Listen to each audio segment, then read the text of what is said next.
Hey everyone, thanks for watching Dirtbike Hacks.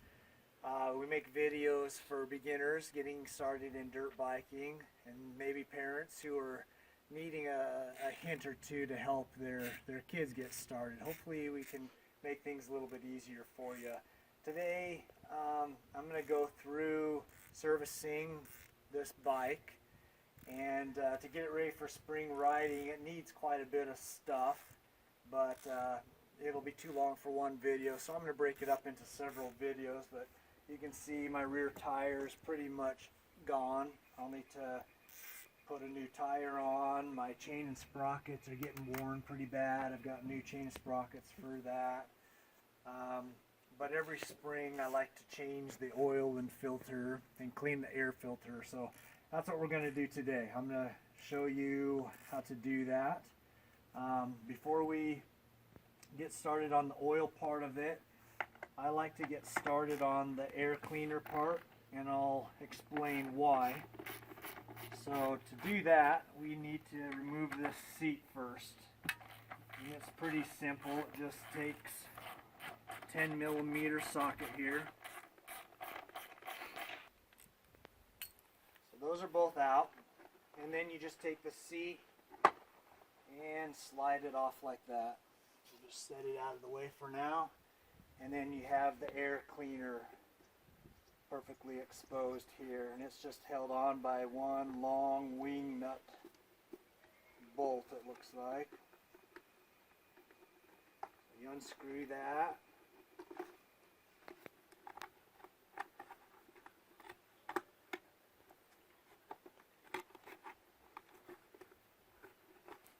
and it comes right out like that. So it's a little dusty, but it's not too bad. And this was after riding all year.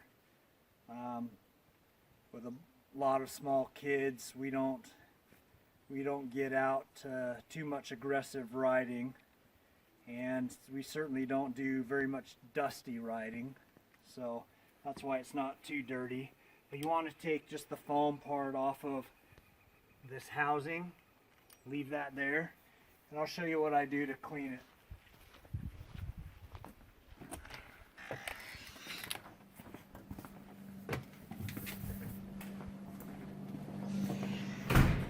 So a lot of people will put a film of grease, usually spray grease, around the outside of this, and that helps better trap the dust particles and helps them to stick to the outside.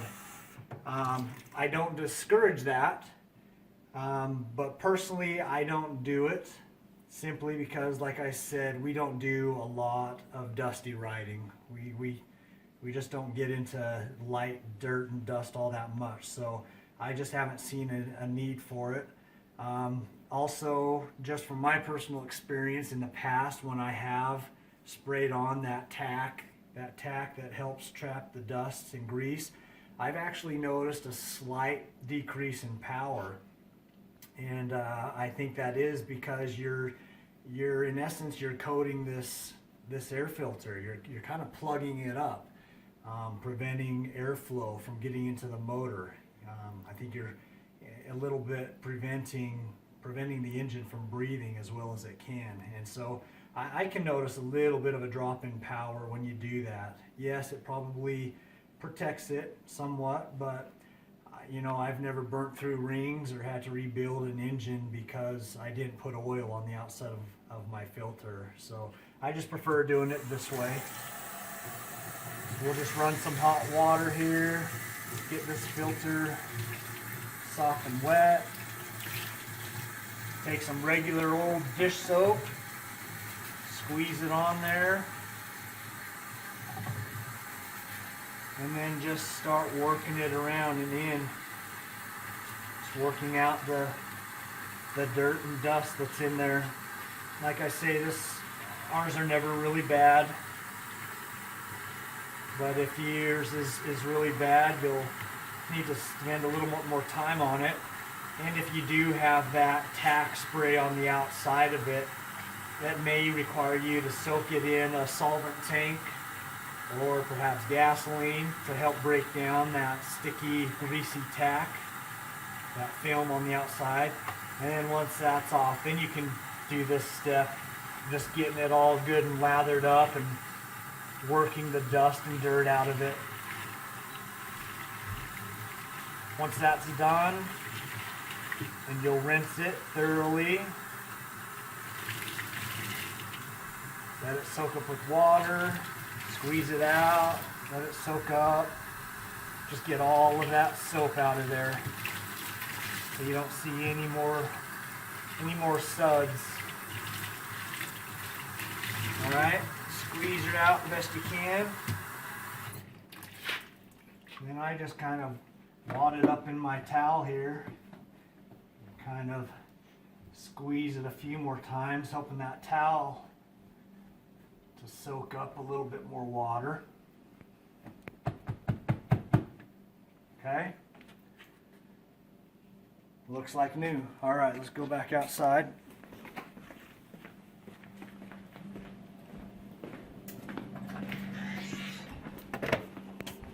I'm outside today just because it's a gorgeous spring day and I don't want to be stuck in the garage. But now I just set it in the sun.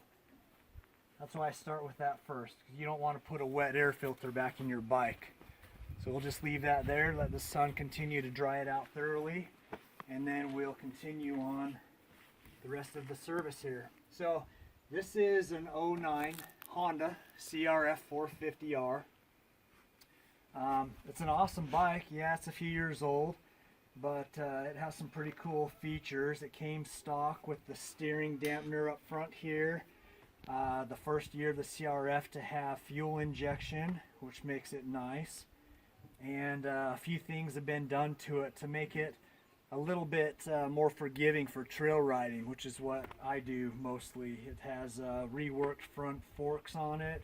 We've got an aftermarket large capacity fuel tank on it. I've got a different rear wheel and tire on it. It's an 18-inch instead of the stock 19, and I've got a little bit bigger rear sprocket in it. So all of these things help make it a little bit more forgiving on the trails. So let's get started.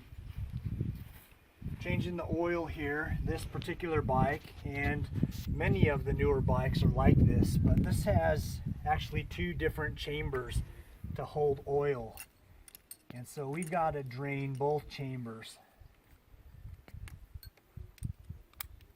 The first one, the drain bolt, is going to be right here on the side, tucked right back in here behind the shift lever.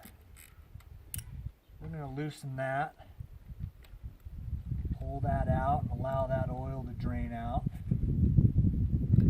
Hopefully it won't drop the bolt, but if we do, it won't be the first time. So there's that. I have a skid plate on this, so of course it's going to make a mess everywhere. We're going to set that bolt right there for right now. Allow that to drain. We're going to remove this fill cap here. That might help things drain a little quicker. This one has a little dipstick on it. Set that there too. Now while that's draining, let's go to the other side here and I'll show you where the other drain bolt is.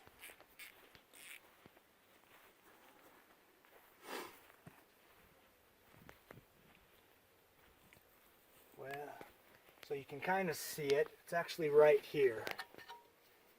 You can see it right through here, and I've got to come up through the bottom to get to it. This is the second one. So we're going to take that out and make even more of a mess as it's running down the tools and everything, but we'll allow that to drain here for a couple minutes.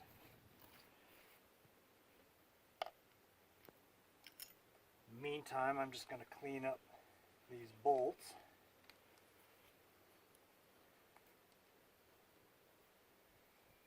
Alright, So now while that's draining, we can be removing the cover for the oil filter and prepping that. And that's going to be over here on this side again.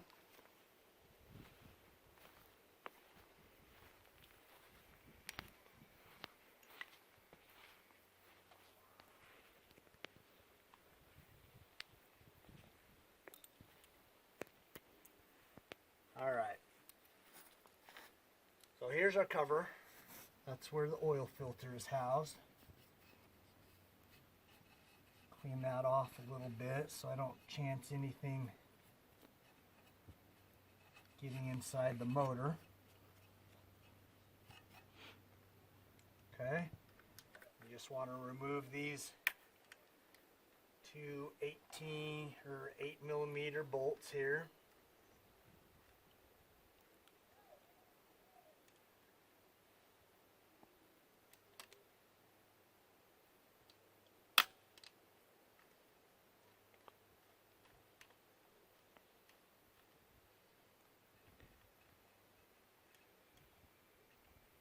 Top one's a lot longer than the bottom one, so want to get those put in the right spots. And then very carefully, without damaging your case or the O-ring that's in there, just very carefully pry this cover off.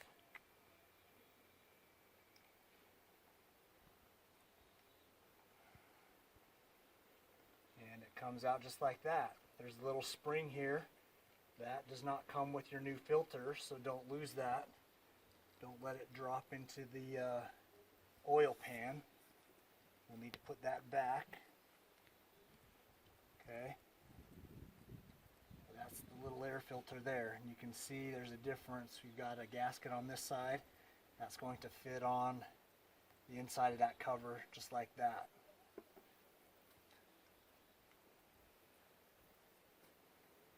That's still draining. We're going to allow it to drain. Clean this a little bit.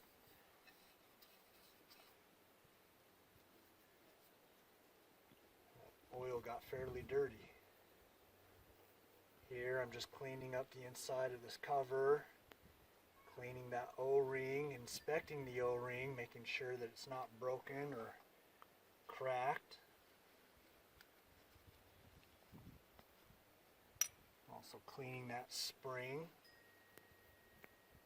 Get that old dirty oil off of there. Okay.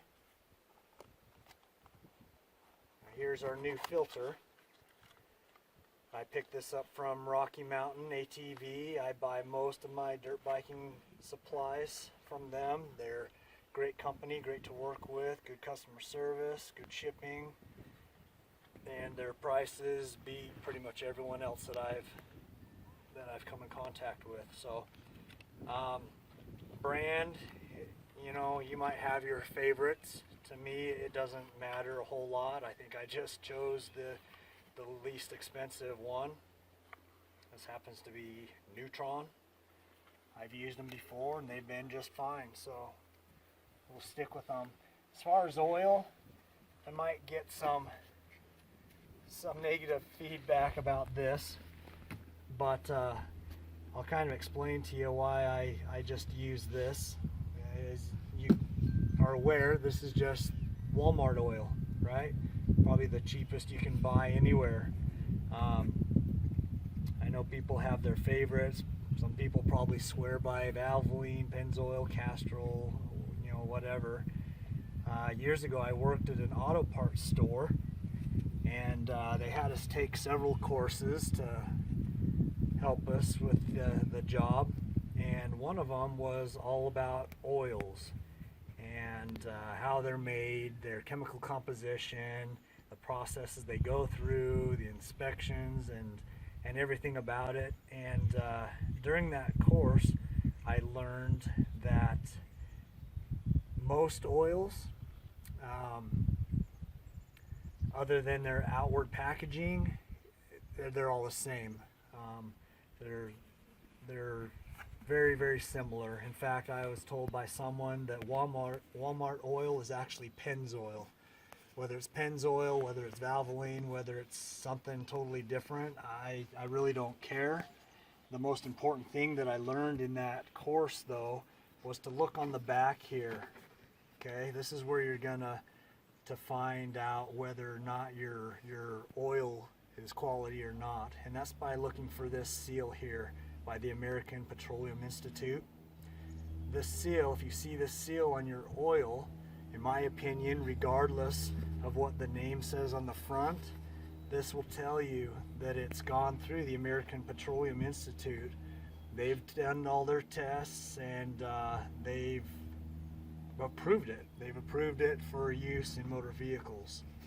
So, and it'll tell you all the different things that it's approved of, all its specifications and qualifications. But as long as you have that seal on the back, in my opinion, you're good. You know, the only difference is you're saving a few bucks.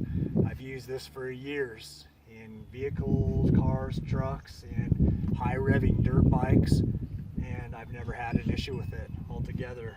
This is full synthetic. I like it. When you're just starting out a brand new motor, I don't recommend full synthetic. I recommend a conventional oil because you actually do need it to be a little stickier and have a little less viscosity to better lubricate that brand new piston. But once it's broke in good and it's a little older bike like this one, like I say, I've used this for years and it's worked great for me. So that's why I use the cheap Walmart oil. But you can use whatever oil you like. It's all good. Regardless of what oil you choose, I recommend you putting a bit on your filter first. Okay. Nice, good, clean oil. Let that filter soak it up. And the reason for this is if you put this in just bone dry and you start the motor, it's going to take a few seconds for the engine to pump oil up to this filter and fill the filter, have that soak up and continue its path through the motor. You know, those few seconds may not hurt one or two times, but if you get in the habit of doing that over the life of the machine, it may in fact take a little bit of a toll on other parts because of a lack of a lubrication for a few seconds. So I think just cheap insurance there to do it that way. Again, since we have some good clean oil on this filter already, I'm going to take a little bit and I'm going to put a little bit on that seal there, that little gasket, so it makes a good seal when I put it back on. Okay. And then we don't want to forget the spring. I want to put the spring right in there. If you have a hard time getting that to stay in, you can put a little bit of grease on the end of that spring so it sticks inside there a little easier for you. And then we carefully just put it right back in how it came out. And I know the seal or the spring stayed in place because it wants to push back out on me. Something I did forget though. Let me pull this back out. Let me get a little bit more grease. You got another O-ring, an important O-ring right here. After it's clean, you want to put just a little fine film of good clean oil on that so it also will make a good seal. Alright, so let's put that back in here.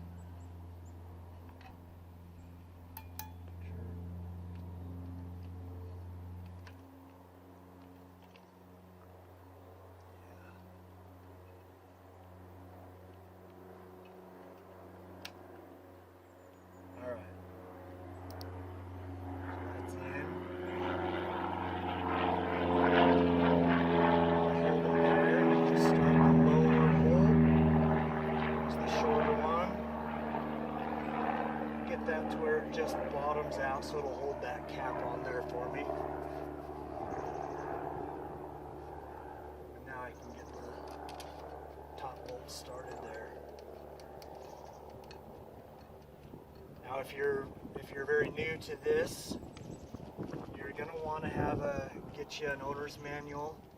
you're going to want to torque these down to the right specifications. Okay, they're only 8 millimeter, and if you don't know what you're doing, you could very easily strip out the aluminum threads inside the case here. So if you're not comfortable, get you an owner's manual so that you can torque those down properly. Okay, so that's done. Looks like this side is done draining. So we are going to put that bolt back.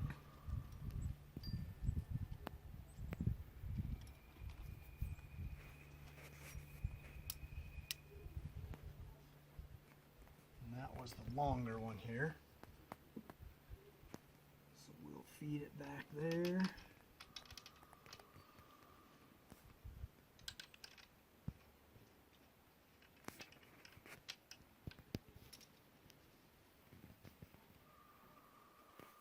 Just trying to mop up excess grease here. It makes it difficult with a skid plate because it's like a grease bowl. It just holds that mess in there.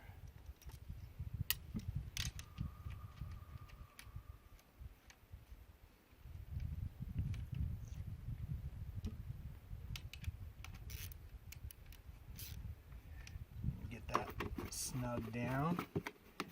Again, if you're not comfortable, you're inexperienced,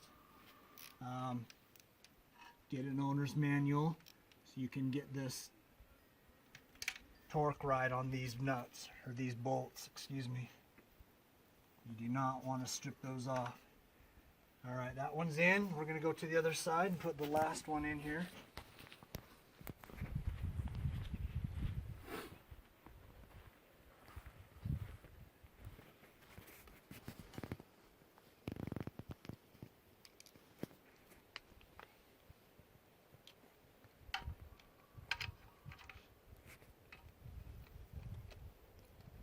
Started there. I'm going to show you something here real quick that I just thought of. I just replaced this, my last oil change, so I know it's still fine. But this washer, on all of your drain plugs, you should have a washer like this. And it's not a typical washer. Most of them are made out of a softer material like aluminum. It's called a crush washer. And it's made out of that softer material so that as you torque it down, it will actually form, I guess, to the surface and create a leak-proof seal. But after time, it will start to deform and smash out to the point where you will need to replace it. So keep an eye on that. If it's starting to mushroom out or looking bad, they're only a few cents, maybe $1, but you'll need to replace it if it gets too bad.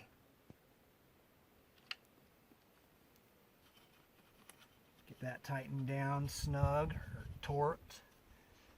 Okay. And then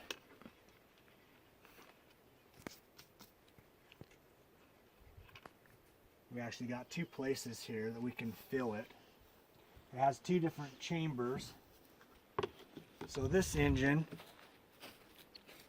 a lot of bikes, they'll make it pretty simple for you. If you see right here, it tells you 670 cubic centimeters, or cc.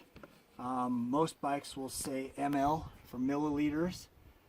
If you didn't know already, 1 milliliter is equal to 1 cubic centimeter in volume, so they're the same. So if you see millimeter, like most of our bikes say milliliter, yet on my ratio right here I don't have a millimeter measurement, but I do have a cc. So since 1 equals 1, I can just go by the cc here to measure out my volume. So 670 cc's is what it's calling for. Get our funnel, stick it in there, find a level surface here. and it only goes to 500, so we're going to put 500 in first.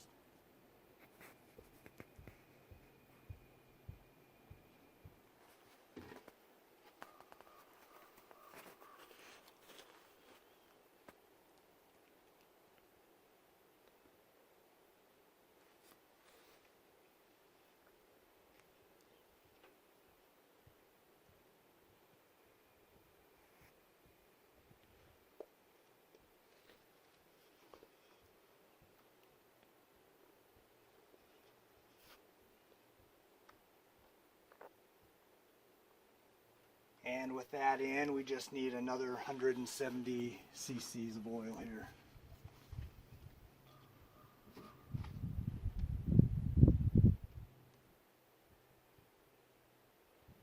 Which is about there.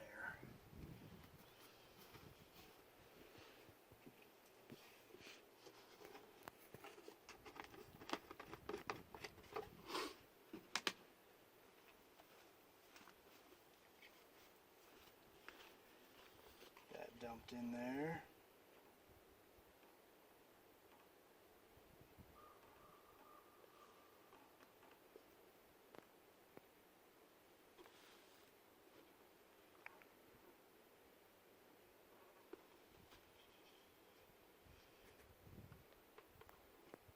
Okay.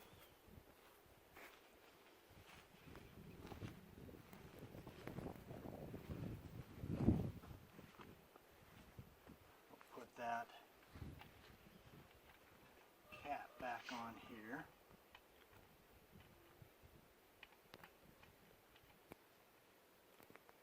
Hey guys, we're back here with our service on this 09 CRF 450. We completed the other side there, so now since this has dual chambers for the engine and the transmission, we got to add some oil to this side here as well. So that's our last step, and we're just going to use the same oil. If you have a question about that, look in your owner's manual to see if it requires different oil for transmission or engine. Most bikes are fine with the same oil, so that's what we're going to go with.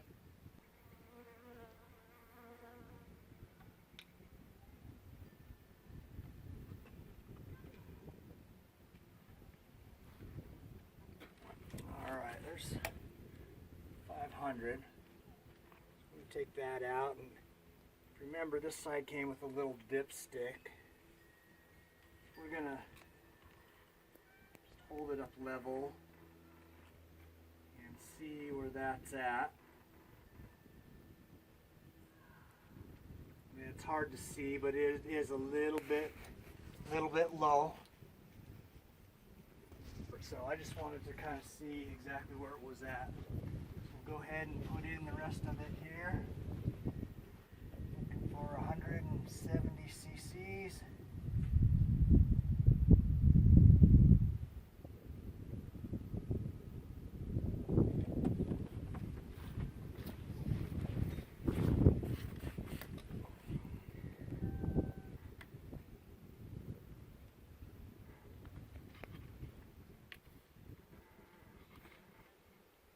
Doesn't want to stay very well. I'm just going to hold it over that way.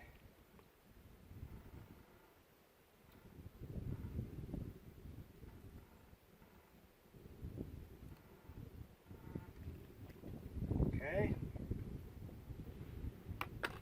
We're good there. There's our old filter.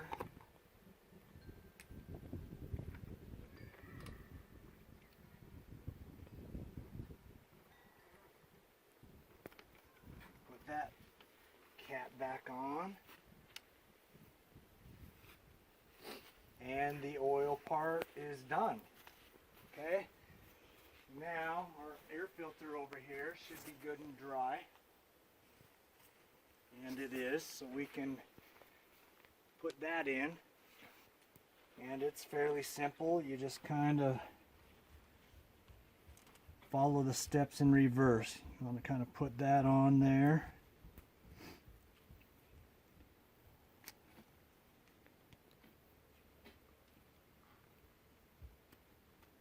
Maybe. Okay. And you'll carefully fold this lip around the edge.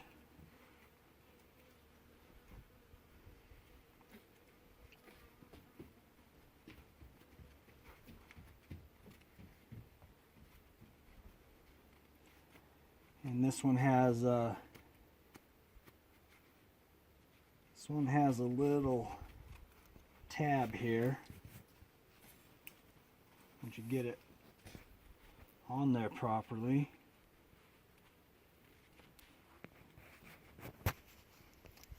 you can see here that you can kind of stretch down. It's got a little hook there to help hold that filter on there. There's only one side. I want to make sure that that lip is all the way around there good so that it can make a good seal.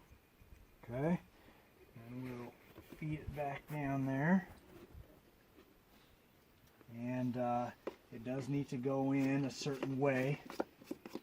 You can see there's kind of a flat spot here. Just look for that on your air box.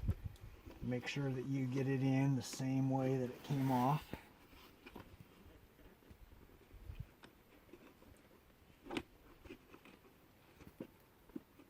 we go. And then you just put your wing nut bolt back in to secure it down.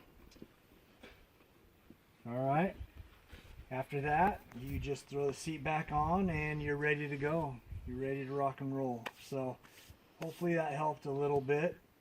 Thanks for watching, and please subscribe and watch the next video. Thanks guys.